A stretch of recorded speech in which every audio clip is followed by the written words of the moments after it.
morning. It's Friday coffee date. Got my coffee, of course.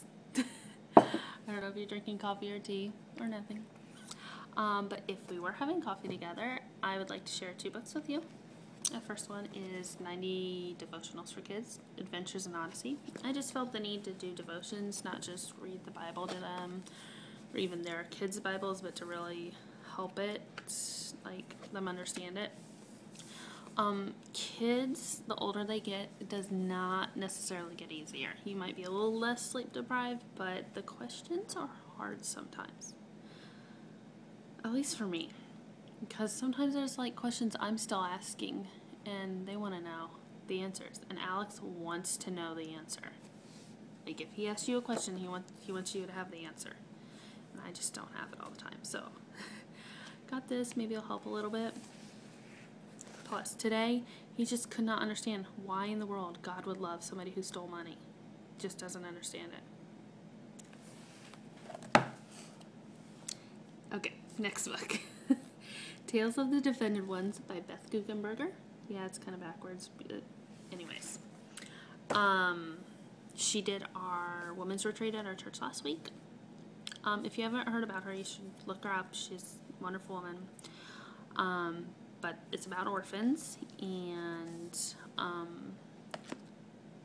if you've read my blog at all, my Twitter, Facebook, anything, you know that love for orphans and just protecting them and, you know, adopting and foster care is really on my heart and my husband's heart. So reading these, definitely, I cried pretty much the whole book. I'm almost done. I'm on the last story. But there's a story in there for a girl named Caitlin and from Ohio. And I'm in Ohio.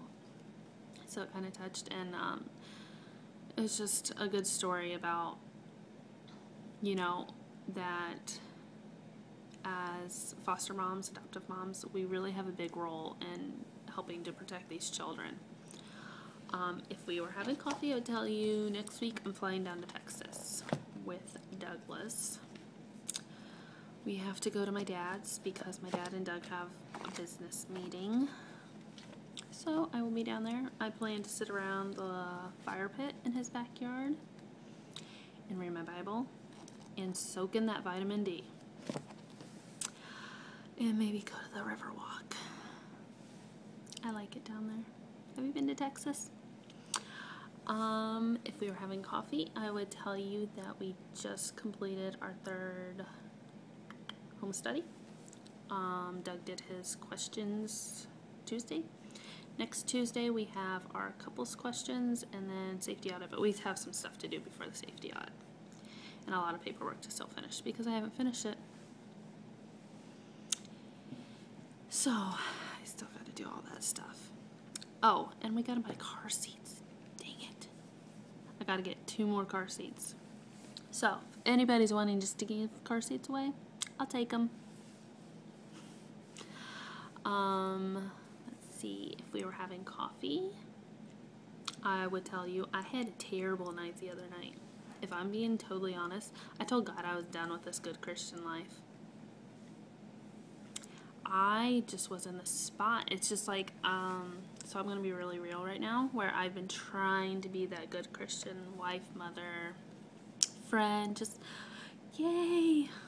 But I'm going to be honest, it's rough. And after I yelled at my husband a lot and yelled at God and me had some words. And it's crazy that through that, I never felt closer to God. Like, I never felt more wrapped in his love that, you know, he's not going to let me go. And he reminded me that I don't have to be good. He is more than good enough. And I'm going to screw up every day. And it's okay. It may not be okay to humans. It may not be okay to my friends, my husband, and my family. But I don't need to be perfect because it's not going to happen. And that his grace is more than enough for me.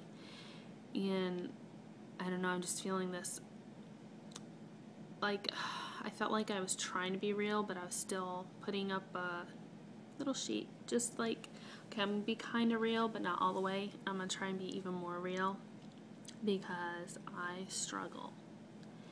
And trying to be good enough is a huge struggle.